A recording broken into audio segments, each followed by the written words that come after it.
Bože, daj mi snage, da hodam putem koji neću,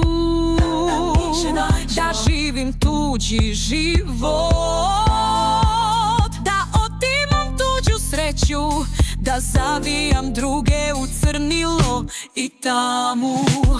da nosim vatru i led, da mi život bude ogled, da imam mrtvi pogled i poštujem obred. Dragi Bože, daj mi snage, jer ne želim to što želim, jer ne volim to što volim, jer ne radim, jer se gadim,